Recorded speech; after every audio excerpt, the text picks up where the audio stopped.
Galatoomii egaa guyyaa boruu sadarkaa guutuu biyyaatti sagantaa ashaaraa magariisaa guyyaa tokkootiin biqiltuun ni dhaabbata jedhameeti eegamaa kan jiru. Kana keessatti magaalli Finfinnees qophii garaagaraa taasisaati kan isaan jirtu. Anis guyyaa irraa kana kutaa magaalaa Lammii Kuraa keessa naanna'ee boolli akkamii qophaa'aa jira, qophiin jiru maal fakkaata, dhiyeessiin biqiltuu fi biqiltoonni dhiyaatan kun immoo maal fakkaatu kan jedhu ilaalaati ganamarraa ka'ee kanan ani itti oole. Cinaa kiyyattis kan argaman hoogganaa itti aanaa biiroo misooma magariisaa fi miidhagina magaalaa Finfinnee obbo Indaashaw Katamaan cinaatti argamu. Akka magaalaa Finfinneetti qophiin taasifamaa jiru maal fakkaata akka jedhu immoo isaan waliin turtii taasisna.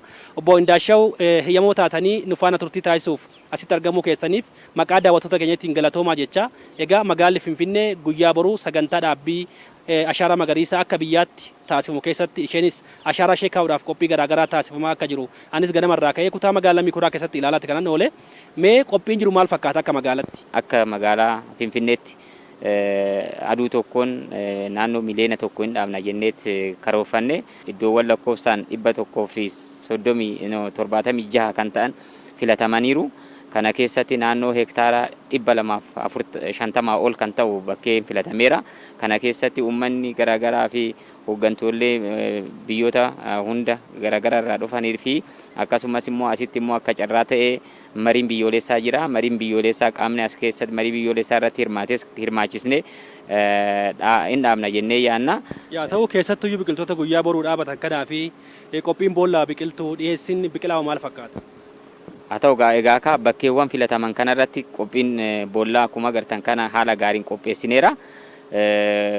Kana booda immoo biqiltuuwwan iddoo kanaaf ta'uu danda'an bakka narsarii qabnurraa finneera. Nuti akka magaalaa Finfinneetti biqiltuu ofuma keenyaaf wannoo jenna jechuudha hojjechaa turre.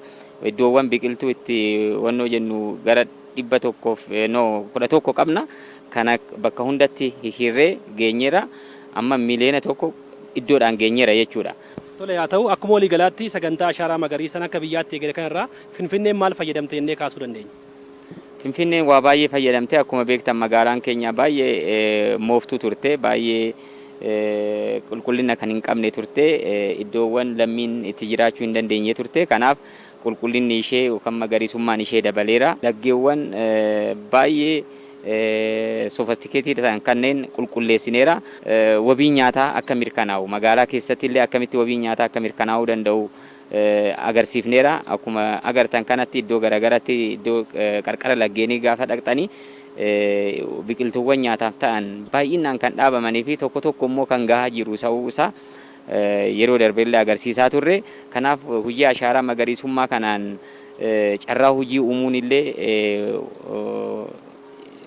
dargaggoonni dubartoonni garaagaraa hojii kanarratti kan ashaaraa magariisummaan dhaabbate kana kunuunsuudhaan akkasumas immoo biqiltuu ashaaraa magariisummaa ta'u kanaaf dhiyeessuudhaan waan garaagaraatiin carraa hojiillee dargaggootaaf itti uumaa turre.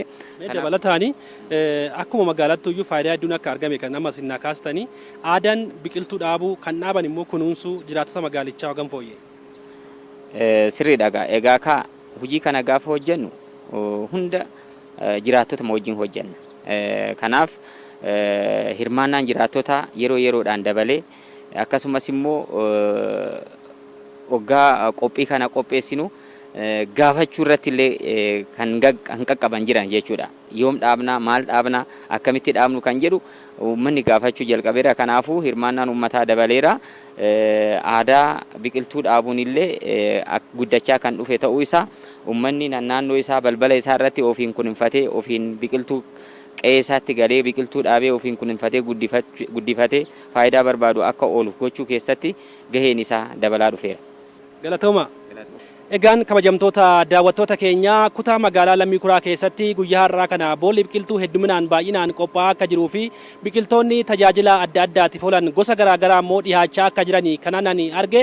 Akka magaalaa Finfinneettis qophiin gahaan taasifamaa jiraachuu isaati obbo Indaashaw Katamaa hoogganaan itti aanan biiroo miidhaginaa fi misooma magaalaa kan isaan naaf kaasanii tajaajilni guyyaa har'aa kana magaalaa Finfinneetti akkasumas kutaa magaalaa Lammii Kuraa keessa ilaaluudhaan naanna'ee ilaalaa ture. Kana gamma isin biraan gahaa turre ta'uu isaati.